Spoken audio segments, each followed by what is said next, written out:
But first, in announcing today that the government was pushing forward with the constitutionally entrenched Indigenous voice, almost exactly as he proposed last July, a voice to both the Parliament and the executive government on everything relating to Aboriginal people, the Prime Minister has essentially ignored all the debates since and all the reservations and objections that people of goodwill have raised. Many of them, indeed, people who have long supported, perhaps less extreme than this, but long supported constitutional recognition of Aboriginal people. I'll get to that later on, but let's make a couple of points first. The words announced by the Prime Minister today, if they get up in the coming referendum, don't just add rights for Aboriginal people to our nation's founding document. It takes away rights for every other Australian who's non-Indigenous. And that's because we will junk the cause of reconciliation, of bringing this country together in this exercise of dividing us by race. It won't close the gap.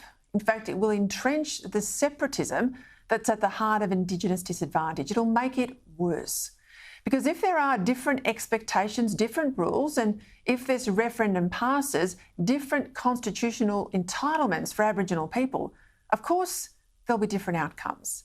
And for all the claims today that this is just a modest change, it's actually the biggest constitutional change Australians have ever been asked to make.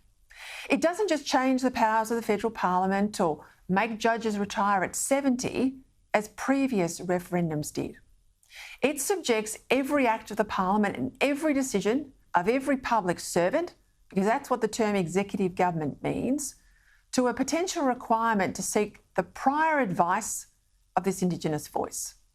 By establishing the requirement for an Indigenous voice on everything, it changes the way our governments run, to give fewer than 4% of the population what would readily amount to an effective veto on decisions for 100% of our population. But where this voice is different, if it gets up from what's gone before it, is on this precise issue of advice. Because the voice won't just be a body that gives government advice. This will be a body whose advice the government must take. That's a crux of the issue, and that's where my greatest objection is. Because if the advice isn't taken, we're off to the High Court to get unelected and unaccountable judges to second-guess the elected and accountable government. Professor Greg Craven is one of Australia's foremost legal experts on constitutional law. He's a supporter in principle of the voice. He's a member of the government's own constitutional law working group. Yet this is what he has said today on the way the Prime Minister's voice would work. If you get into a situation where, for example, the voice hasn't yet made a representation on some important view and the Commonwealth has not told the voice and given it that chance, then legally it is entirely practicable for someone to take a challenge to a court to stop that action. Now, Craven accepts that High Court challenges to government actions have happened before.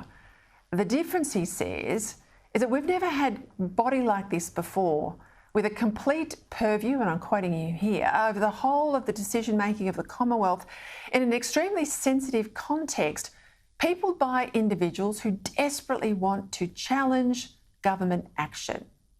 And he said this too, again, Professor Greg Craven, a constitutional law expert. It's become highly apparent that Indigenous activists want a constitutional challenge for breakfast, lunch and tea, and they've had no compunction in saying that. In making his announcement today, the Prime Minister and others were at times quite emotional. Now, I make no criticism of the Prime Minister for that. No doubt he was reflecting the gravitas of the moment and the feelings of the referendum advisory group. As Senator Pat Dodson said today, this is all about, in his words, ending the tyranny of our dispossession. The words that ring in my head from the earlier statement is the tyranny of our dispossession.